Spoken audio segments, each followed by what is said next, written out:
Penyusup. Prajurit itu kembali menyusup keluar. Kini ia sudah berganti pakaian yang bercirikan pasukan Wirabraja.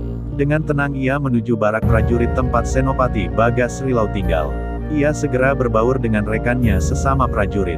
Dengan cekatan, prajurit penyamar tersebut menuju bangunan belakang barak. Langkahnya tegap, tak terlihat jika prajurit itu merupakan prajurit yang menyamar. Sepertinya ia telah sangat hafal dengan tempat yang kini disinggahinya. Ada bangunan besar di belakang barak tempat prajurit tinggal. Bangunan itu tak seperti bangunan lainnya. Bentuknya seperti kotak, jika dipandang bangunan itu sama sekali dibangun tanpa citra rasa dan estetika. Di sanalah tempat para prajurit yang melakukan pelanggaran dihukum. Lelaki itu memandang bangunan penjara dari kejauhan. Ia sempat menghentikan langkah hanya untuk memantau keadaan. Di kanan kiri tempatnya berdiri terdapat pokok batang kayu besar. Ya, saat pembangunan penjara di tempat itu memang merupakan hutan trembesu. Kayunya yang besar dan lurus menjulang tinggi ke angkasa, menambah seram tempat tersebut. Prajurit Wirabraja itu menyelinap di balik pepohonan. Sependidih air dari balik pepohonan berkelebat sesosok bayangan menuju penjara. Bak, buk, bak, buk. Terdengar suara 4 orang prajurit penjaga yang roboh terjengkang ke tanah. Prajurit penyamar itu ternyata memaksa masuk penjara. Ia kemudian menarik tubuh prajurit jaga yang roboh tertotok ke dalam penjara.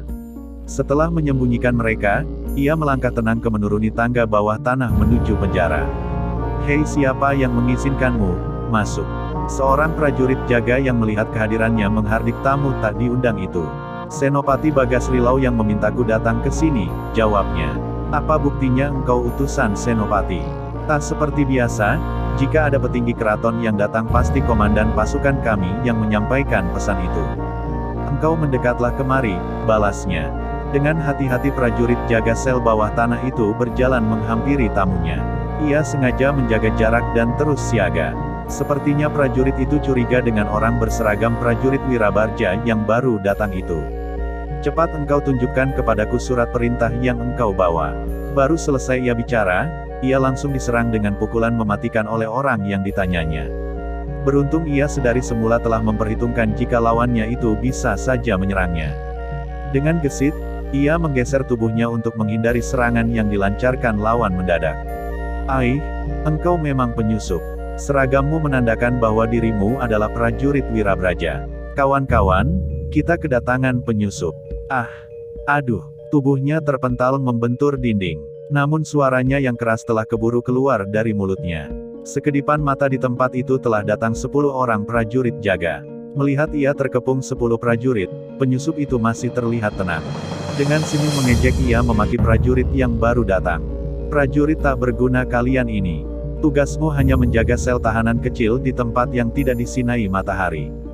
Bagaimana mungkin aku dapat berpikir jika kalian ini adalah bukan prajurit buangan?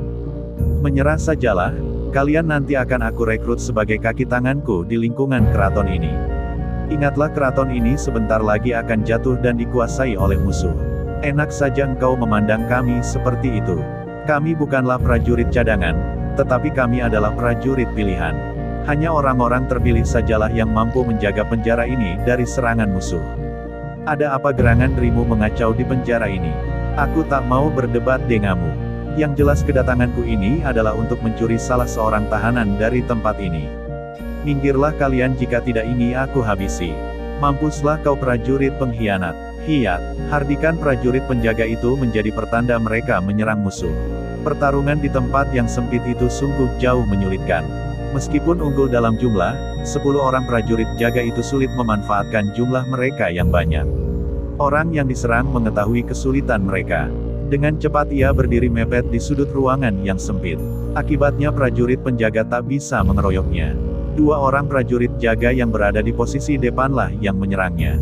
Mereka menghunus keris dan menyerang dengan ganas. Prajurit yang menyamar tak mau kalah, ia juga melolos keris dari balik pinggangnya.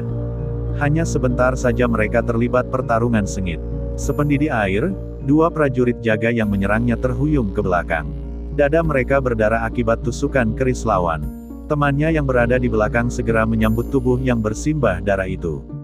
"Panggillah bantuan, biarkan kami bertujuh yang akan menghadapinya."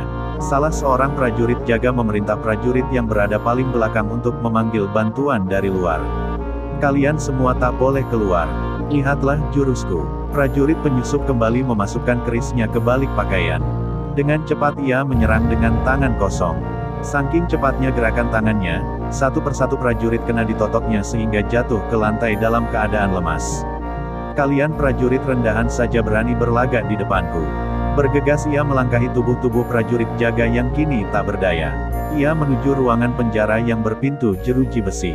Hei Kakang Manjar Bisma, engkaukah itu? Ya, siapa engkau prajurit? Tanya orang yang duduk di balik jeruji penjara yang gelap.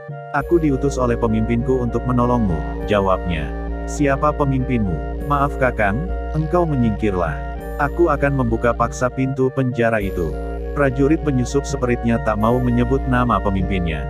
Ia mengalihkan pertanyaan itu dan meminta tahanan itu menjauh dari jeruji besi. Namun orang yang berada dalam gelap itu tak bergerak dari duduknya. Terang, terdengar suara besi beradu. Gembok besar yang melingkari pintu terbelah dua terkena sabetan keris prajurit penyusup. Ayolah Kakang, engkau ikut denganku. Ia segera menarik lengan tahanan yang bernama Manjar Bisma itu. Tanpa banyak bicara keduanya berkelebat pergi. Sepenanak Nasi Sumabanding dan Raden Sabtu tiba mengunjungi Senopati Bagas Rilau. Orang yang dikunjungi ternyata tidak berada di tempat. Senopati andalannya itu ternyata tengah mengawasi lokasi yang akan dipergunakan sebagai tempat adu tanding besok.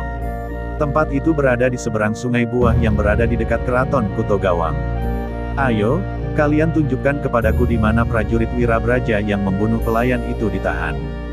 Baik, Tuan. Ia ditahan di penjara belakang. Prajurit itu bergegas mengawal penasehat kerajaan menuju bangunan penjara. 20 orang prajurit jaga ikut serta mengawal mereka. Kehadiran orang penting dari keraton itu segera menyebar sehingga menarik perhatian para prajurit yang berada di barak. Mereka kemudian menyusul menuju bangunan penjara yang berada di belakang. Tetapi betapa terkejutnya, mereka ketika baru memasuki penjara telah menemukan beberapa prajurit yang terbujur kaku di lantai.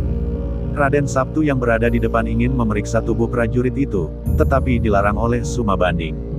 Biarkan prajurit yang memeriksa tubuhnya, Raden. Aku khawatir musuh menaruh sesuatu yang dapat mencelakaimu. Peringatan dari Sumabanding itu membuat Raden Sabtu mengurungkan niatnya. Ia mundur ke belakang dan memberikan tempat kepada prajurit yang mengawal mereka untuk memeriksa keadaan. Hei, mereka hanya kaku karena ditotok, Tuan. Hap, ya, prajurit itu segera memukul tubuh prajurit yang tertotok itu dengan tangan kanannya. Seketika ia terbebas dari totokan. Ampun Tuan, baru saja kami diserang oleh prajurit Wirabraja. Ia seorang diri berhasil melumpuhkan kami dan berhasil membawa kabur tahanan, ujarnya terbata-bata. Apa, tahanan itu kabur katamu? Tanya Raden Sabtu. Ya, Raden, orang itu berilmu tinggi, kami tak mampu melawannya. Cepat prajurit, engkau periksalah keadaan prajurit jaga lainnya, perintah Sumabanding. Bergegas belasan prajurit pengawal menuju ruang bawah tanah. Sekedipan mata mereka telah kembali dan menggotong 2 orang prajurit yang tubuhnya bersimbah darah. Aih, apa yang sebenarnya tengah direncanakan oleh musuh ini? Apakah benar prajurit Wirabraja akan memberontak? Gumam Raden Sabtu. Tuan, aku menemukan ini di luar sana. Tiba-tiba terdengar suara prajurit dari luar bangunan penjara.